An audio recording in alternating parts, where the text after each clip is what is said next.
George Weston était installé confortablement. C'était chez lui une habitude de prendre ses aises les dimanches après-midi. Un bon repas dans l'estomac, un divan moelleux et fatigué sur lequel se vautrer, un numéro du Times, des sandales aux pieds et le torse sans chemise. Comment ne pas ressentir une délicieuse impression de confort? C'est pourquoi il ne fut pas agréablement surpris de voir sa femme pénétrer dans la pièce. Après 10 années de mariage, il avait encore l'inconcevable faiblesse de l'aimer, et sans aucun doute était-il toujours heureux de la voir. Néanmoins, l'après-midi du dimanche, après le déjeuner, était pour lui chose sacrée, et il ne connaissait pas de plus grande béatitude que de demeurer 2 ou 3 heures durant, dans une solitude complète. C'est pourquoi il fixa son œil fermement sur le dernier compte rendu de l'expédition Lefebvre-Yoshida sur Mars. Elle devait prendre son départ de la base lunaire et possédait des chances de réussir. Et fit semblant d'ignorer sa présence. Madame Weston attendit patiemment pendant 2 minutes, puis, impatiemment, durant 120 nouvelles secondes, et rompit finalement le silence. Georges Georges, je te parle. Je te prie de reposer ton journal et de me regarder. Le journal chut sur le plancher avec un bruit de papier froissé, et Weston tourna un visage las vers sa femme. Qu'y a-t-il, ma chérie? Tu le sais parfaitement, Georges. Il s'agit de Gloria et de cette terrible machine. De quelle terrible machine parles-tu? Ne fais pas l'âne. Tu sais fort bien de quoi je parle. C'est de ce robot que Gloria appelle Robbie. Il ne la quitte pas d'une semelle. Pourquoi la quitterait-il? Il n'est pas prévu pour cela. Et ce n'est certainement pas une terrible machine. C'est le meilleur robot que l'on puisse trouver sur le marché. Et il m'a coûté 6 mois de revenus. Il les vaut d'ailleurs. Et il est autrement plus intelligent que la moitié du personnel de mon bureau. Il fit un mouvement pour ramasser son journal, mais sa femme fut plus rapide que lui et le mit hors de sa portée. Écoute-moi bien, Georges. Je ne veux pas confier ma fille à une machine aussi intelligente qu'elle puisse être. Un enfant n'est pas fait pour être gardé par un être de métal. Weston fronça les sourcils. Depuis quand as-tu pris cette décision? Il y a maintenant 2 ans qu'il est près de Gloria, et je ne t'ai jamais vu te faire de soucis jusqu'à présent. Au début, c'était différent. L'attrait de la nouveauté. Cela me soulageait dans mon travail. Et puis, c'était la mode. Mais à présent, je ne sais plus. Les voisins. Que viennent faire les voisins là-dedans? Écoute-moi bien, un robot est infiniment plus digne de confiance qu'une bonne d'enfant humaine. Robbie n'a été construit, en réalité, que dans un but unique, servir de compagnon à un petit enfant. Sa mentalité tout entière a été conçue pour ça. Il ne peut faire autrement que d'être fidèle, aimant et gentil. C'est une machine qui est faite ainsi. C'est plus qu'on en peut dire pour les humains. Mais un incident pourrait se produire. Madame Weston n'avait qu'une idée assez approximative des organes internes d'un robot. Une pièce pourrait prendre du jeu, l'horrible engin être pris de folie, et elle n'arrivait pas à se contraindre à compléter sa pensée. Impossible, dit Weston avec un frisson nerveux involontaire. C'est complètement ridicule. Nous avons eu une longue discussion lorsque nous avons acheté Robbie à propos de la première loi de la robotique. Tu sais qu'il est impossible pour un robot de molester un être humain, longtemps avant que le mécanisme soit suffisamment endommagé pour enfreindre la première loi. Le robot serait complètement hors de service. C'est une impossibilité mathématique. En outre, un ingénieur de l'US Robots vient ici 2 fois par an pour réviser entièrement le malheureux engin. Il y a moins de chances de voir Robbie devenir subitement incontrôlable que tu n'en as de battre la campagne de but en blanc. Beaucoup moins en vérité. En outre, comment feras-tu pour le séparer de Gloria? Il fit une tentative aussi futile que la précédente pour rentrer en possession de son journal. Et sa femme le jeta avec colère dans la pièce voisine. C'est justement ce qui me tracasse, Georges. Elle ne veut jouer avec personne d'autre. Il y a des douzaines de petits garçons et de petites filles avec qui elle devrait se lier d'amitié. Mais il n'y a rien à faire. Elle refuse de les approcher à moins que je ne l'y contraigne. Ce n'est pas de cette façon qu'on doit élever une petite fille. Tu veux qu'elle devienne normale, n'est-ce pas? Tu veux qu'elle soit capable de faire partie de la société? Tu te fais des idées, Grace. Il n'y a qu'à considérer Robbie comme un chien. J'ai vu des centaines d'enfants qui préfèrent leur chien à leur père. Un chien, c'est différent, Georges. Il faut nous débarrasser de cette horrible mécanique. Tu peux la revendre à la compagnie. Je me suis renseigné, la chose est possible. Tu t'es renseigné? Écoute-moi bien, Ress. Ne poussons pas les choses à l'extrême. Nous garderons le robot jusqu'au moment où Gloria sera plus âgée, et je te prie désormais de ne plus revenir là-dessus. Ayant dit, il se leva et sortit de la pièce avec humeur.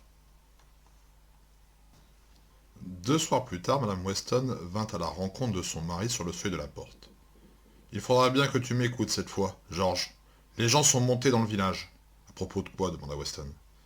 Il pénétra dans la salle de bain et noya toute réponse possible dans un éclaboussement d'eau. Madame Weston attendit. À propos de Robbie, dit-elle. Weston sortit la serviette en main, le visage rouge et irrité. De quoi parles-tu? Oh, cela n'a pas cessé de croître. J'ai tenté de fermer les yeux, mais c'est fini. La plupart des gens du village considèrent Robbie comme dangereux. Les enfants ne sont pas autorisés à s'approcher de notre maison, le soir venu. Nous confions bien notre enfant au robot. Les gens sont déraisonnables lorsqu'il s'agit de ces questions. Eh bien qu'ils aillent au diable. Une boutade ne résout pas le problème. Il faut que j'aille faire mes courses au village. Et je dois rencontrer les gens chaque jour. Et en ville, la situation est bien pire en ce qui concerne les robots. New York vient de passer une ordonnance qui interdit les rues aux robots, entre le coucher et le lever du soleil. Soit. Mais on ne m'empêchera pas de garder un robot dans notre maison.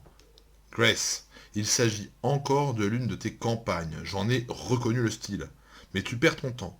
Ma réponse est toujours non, nous garderons Robbie. Et pourtant, il aimait sa femme.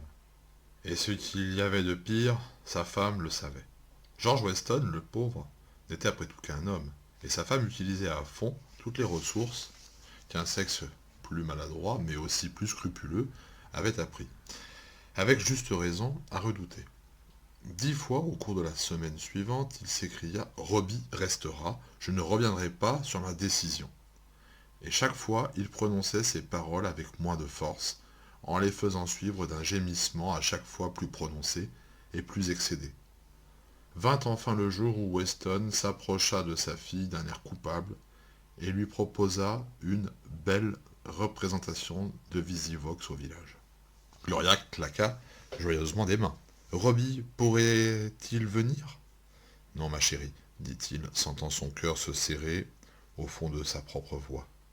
Les robots ne sont pas admis au Visivox.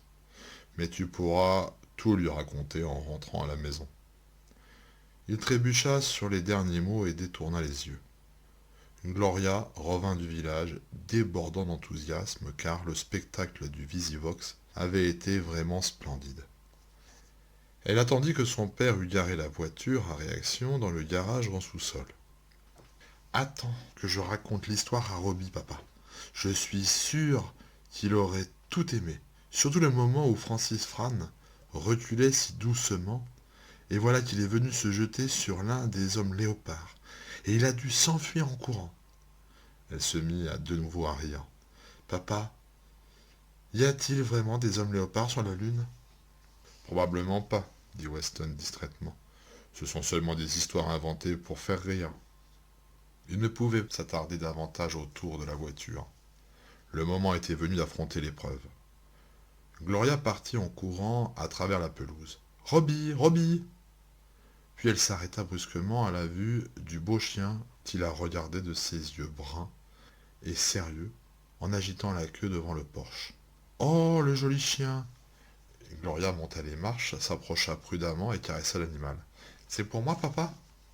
Sa mère était venue les rejoindre. « Oui, c'est pour toi, Gloria. N'est-il pas mignon avec son poil doux et soyeux ? Il est très doux, il aime les petites filles.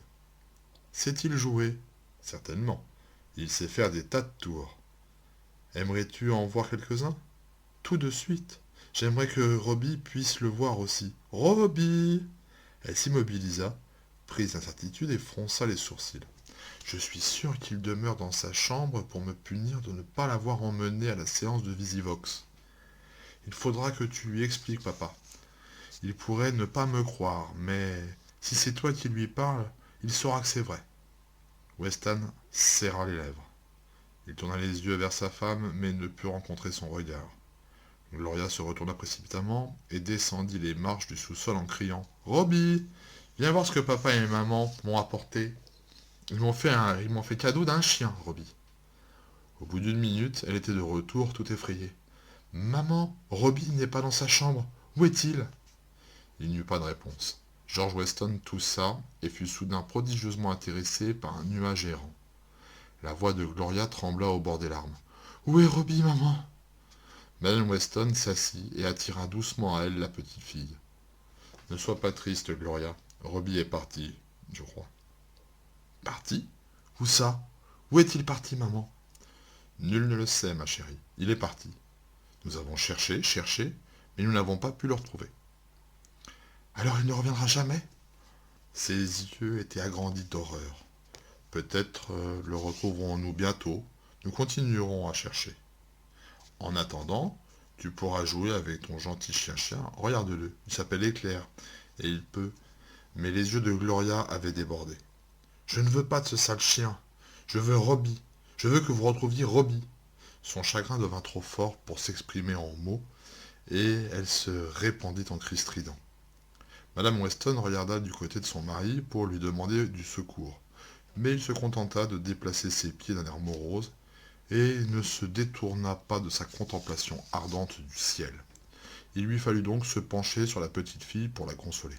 « Pourquoi pleures-tu, Gloria ? Robin était une machine, une sale vieille machine.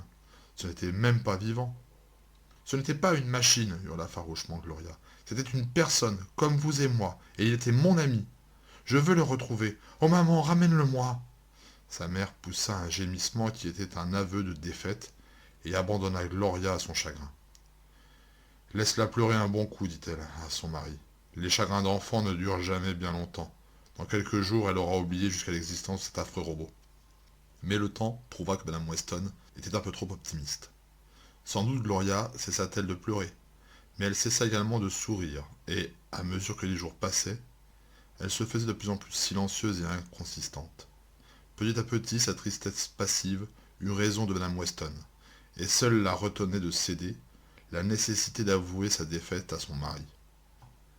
Puis un soir, elle entra en coup de vent dans la salle de séjour, s'assit, croisa les bras d'un air plein de fureur. Son mari tendit le cou pour la voir par-dessus son journal. « Qu'y a-t-il, Grace ?»« C'est cet enfant, Georges. J'ai dû renvoyer le chien aujourd'hui. Gloria ne peut plus le supporter, m'a-t-elle dit. Elle est en train de me conduire à la dépression nerveuse. » Weston reposa son journal et une lueur d'espoir illumina ses yeux. « Peut-être pourrions-nous faire revenir Robbie ? » ?»« C'est possible, tu le sais. »« Je puis me mettre en rapport avec... » »« Non, répondit-elle farouchement. Je ne veux pas en entendre parler. Nous ne céderons pas aussi facilement. Mon enfant ne sera pas élevé par un robot. Dussé-je passer des années à le lui faire oublier ? Weston ramassa de nouveau son journal avec un air déçu. À ce train, mes cheveux auront blanchi prématurément dans un an. On peut dire que tu es un homme de ressources, fut la réponse glaciale. Gloria a besoin de changer d'environnement. Comment pourrait-elle oublier Robbie dans cette maison, alors que chaque arbre, chaque rocher lui rappelle son souvenir ? De ma vie, je n'ai vu une situation aussi imbécile. Comment imaginer qu'une enfant puisse dépérir à la perte d'un robot ? Eh bien, revenons au fait. Quel genre d'environnement conçois-tu pour elle ? Nous allons la conduire à New York. En pleine ville ? En août ? Sais-tu à quoi ressemble New York en plein mois d'août ? Ce n'est pas tenable. Des millions de gens le supportent bien. Ils n'ont pas la chance de disposer d'une résidence comme la nôtre. S'ils pouvaient quitter New York, ils ne s'en priveraient pas, tu peux me croire. Il faudra bien nous résigner, nous allons partir dès maintenant.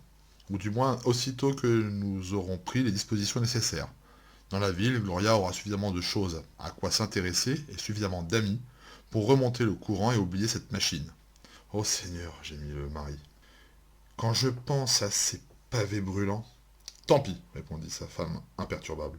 Gloria a perdu 2 kilos au cours du dernier mois, et la santé de ma petite fille m'est plus chère que ton confort. Il est bien dommage que tu n'aies pas pensé à la santé de ta petite fille avant de la priver de son robot, murmura-t-il, mais pour lui.